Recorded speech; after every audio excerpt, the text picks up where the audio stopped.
Hello fellow collectors and welcome to Long's Toys. Today we're taking a look at a couple Star Wars vintage collection figures from Hasbro. From The Mandalorian we have the Armor, also from The Mandalorian Moff Gideon, and then from Clone Wars we have Captain Rex. So I was very excited to find these. I found them at my local Target. I didn't even think they were supposed to be out until later next year. I think I had Moff Gideon pre-ordered on Amazon and they said early January, so I was very excited to find them. We take a look at the back. You can see the other figures in this assortment. The pegs were fairly picked over by the time I got there. I think they also had Vader, but I have plenty of Vader, so I decided to pass on him. And none of the others were present. Hondo wasn't there. Certainly no Beskar Mando. I don't think he's going to be easy to find if you're attempting to locate him. But they had a couple Gideons, a couple Captain Rexes, and a bunch of Vaders, and then one Armor I was able to grab. So I don't buy a ton of vintage collection figures, but I have been buying some things from The Mandalorian because I did back the Kickstarter for the Razor Crest, so I've been kind of picking up some Mandalorian figures. And then Captain Rex I decided to pick up because one, he's awesome. Two, because I did get that HasCon set with Fives and Echo and Jesse, so I thought it would make sense to have Rex go with them, so I wanted to pick him up as well. But yeah, we're going to go ahead and get these guys out of the packaging here, and we'll take a closer look. Here are the three figures out of the packaging. We'll start over here on the left with the Armor. She looks pretty good. You can see she comes with this hammer accessory as well as these grips. And I'm sure this has a more technical term, but obviously it's for, grabbing things out of the fire. They're really long so to protect you from getting too close to the heat. But that's a pretty cool accessory. Articulation-wise, head is on a ball joint. There's a lot of range of motion there in the helmet. And it looks good, really nicely painted. It's got some kind of like dirty spots on it, obviously, because she's been living underground for years. You have this large fur piece on the back, which unfortunately does hinder the shoulder articulation. The arms can move no problem up and down, but I have a hard time. There is a joint there in the shoulder. I just have a hard time getting it to do anything. You can kind of see it there, but the fur piece on the back really gets in the way. You do, of course, have 90 degrees in the elbow, as well as a rotation. And then you have a rotation in the wrist, and you have a joint in the wrist as well, a hinge joint. You have this kind of ball joint in the torso there, and the hip articulation is hindered by the skirt, but you can see that it's... the way they do these now, I think it's so weird. Moff Gideon's the same way, and I guess most vintage collection figures are. It's a hinge joint that pegs directly into the, I guess, crotch area, very similar to the shoulders, but they don't really move like front to back all that much, which is kind of weird because instead of pegging into the side, they peg into the top. So how it works is if you want it to kick forward, you have to rotate it first, and then the joint can kick forward, if that makes sense. And it's a little counterintuitive, and I just think that's a little weird to me. With the shoulder, because it pegs into the side, you can have the hinge, but then you can also spin.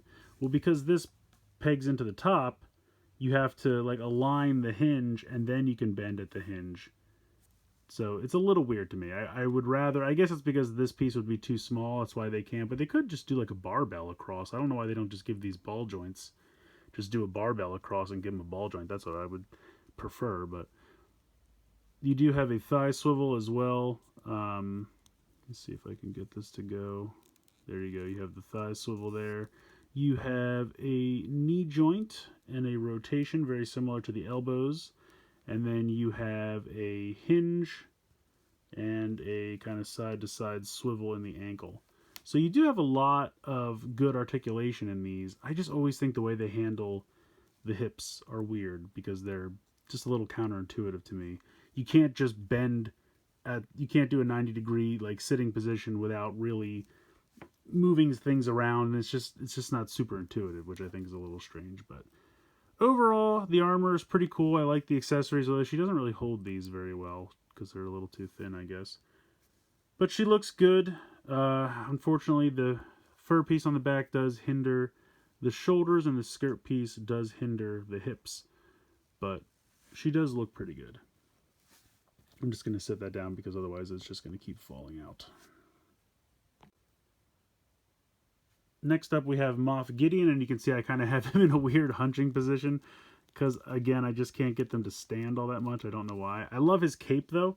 The cape looks great. I'm going to temporarily take it off. You just peg it into the back. But very nicely done. Black with the inside painted red. Looks very sharp. Head sculpt, I think, looks pretty good. He actually decently looks like Giancarlo Esposito, which is pretty neat. The actor that plays Moff Gideon. Head is on a ball joint, so you have nice range of motion there. I really like what they did with the Darksaber. They kind of gave it a white outline on the border to give it that kind of light up and shimmer effect. Really, really cool. Really well done on that. All the red paint highlights throughout his armor or uniform, whatever you want to call it. Really sharp, really well done. He's got a hinge. You can see the shoulder pad doesn't hinder that, so that's nice. Can also move side to side. It does hinder the full range of rotation, but I think it's alright. It's not a big deal. He's also got a bend in the elbow and a rotation, and then he's also got a hinge and a rotation in the wrist. He's got that same kind of ball joint there in the torso. He's got the same situation going on with his hips that you kind of have to rotate them if you want him to bend, which I still just think is really a really awkward way to do this. And I'm not really sure why they do it this way, but his joints are a little tight, but you can get him to bend. And then rotate this back. And then, of course, you have a thigh swivel, as you can see. And then you've got the elbow joint with the rotation. There's that. And then you've got the hinge and the rotation in the foot, same as the armor. So these two basically have the same articulation. He also comes with a tiny pistol that you can see fits into his little holster on the side, which I think looks really cool. I love when these figures come with little holsters. I just think that looks really cool, and I love the utility there. Go ahead and put this cape back on. Just pegs very simply onto the back. So he looks great. I love this figure. I think they did a great job. I love that little bit of white. Really just makes the Darksaber pop. All the paint applications throughout his uniform look good. A little bit on the chest, his belt, a little bit of red on the shoulders. I love the holster for the gun. And he's got a kind of red stripe down the side of his legs. It's hard to get him to stand in a good pose because of the way those hips are. I guess that's actually not bad. We'll go with that.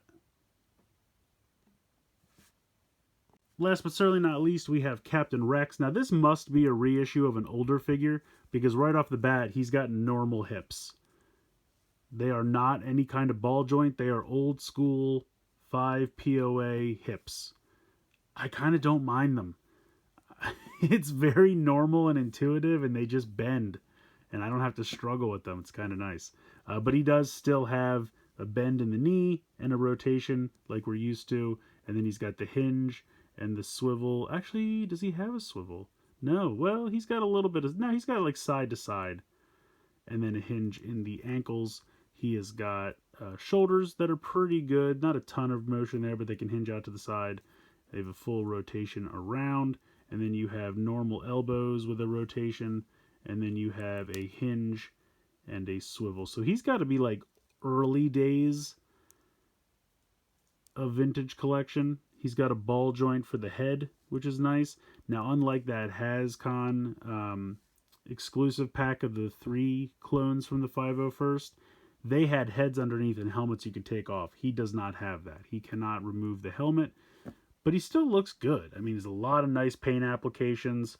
You can see he's got the dual holsters for his 2 guns, which of course you can take out of there and then pop into his hands very easily. So I like that. Yeah, honestly, he's got, like, I guess old school hips, but I really don't mind it. I actually kind of prefer it. These hips are weird. I don't really like the way they work. I understand it probably gives a little bit more rotation or motion than we're used to, but honestly, I'm kind of okay with the other ones. I mean, true, these don't give you that kind of out to the side motion that these would give you, but I also don't have to rotate them 90 degrees before I want him to kick forward, which I feel like at the end of the day, if I'm putting him into a vehicle or something, I'm going to be going forward a lot more often than I'm going to want to splay out to the side. So I just feel like it makes more sense for that to be kind of the default. So it's kind of a trade-off. It's a little bit easier to maneuver, but you do lose some posability. But at the end of the day, I think all 3 of these are pretty cool. The armor, oops, come on, Rex, stand up for me. See if I can get him to stand a little better. There we go. So the armor, I think, looks good, but I think, unfortunately, because of the shoulder blanket, whatever fur you want to call that thing, and the skirt hindering the hips, that's kind of two major points of articulation that are hindered in the shoulders and the hips. But ultimately, she looks good. The accessories are neat. If you just kind of want to armor, I don't know if they're going to come out with some kind of like forged playset or something like that, but if you just want an armor to kind of put in a display or something like that, she looks good. She absolutely looks good. I just think, unfortunately, you're not going to be putting her in too many dynamic poses because a lot of her articulation is hindered. I think Moff Gideon is great. Love the cape, love the dark saber, love the little pistol he comes with. I think the head sculpt looks good, articulation's great, paint applications. Moff Gideon, definitely recommend picking up.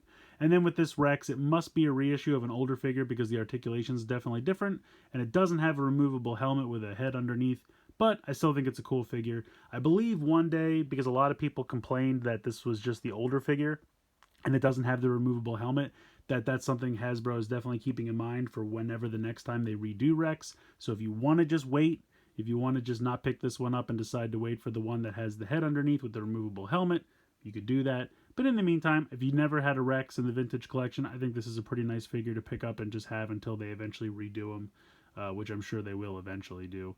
But I recommend all three of these figures. Like I said, if I had to say pare it down to one, or if I had to rank them, I don't know. I feel like these two are pretty closely tied. Moff Gideon might actually win, but if he did, Rex would be a very close second.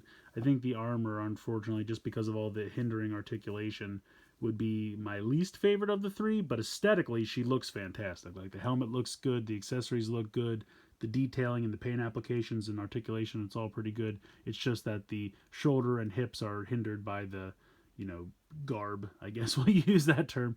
So I definitely think all three of these are pretty great, though, and I recommend picking them up. Like I said, I found them at my local Target. Hasbro Pulse is going to have them. Amazon should have them eventually. I know pre-orders went up a while ago, so they might still be open. If not, they'll probably have some more when they finally do release, or just check your local Walmarts and Targets. But let me know what you guys think in the comments below. Please like, share, and subscribe. Hope you guys enjoyed the video, and as always, thanks so much for watching.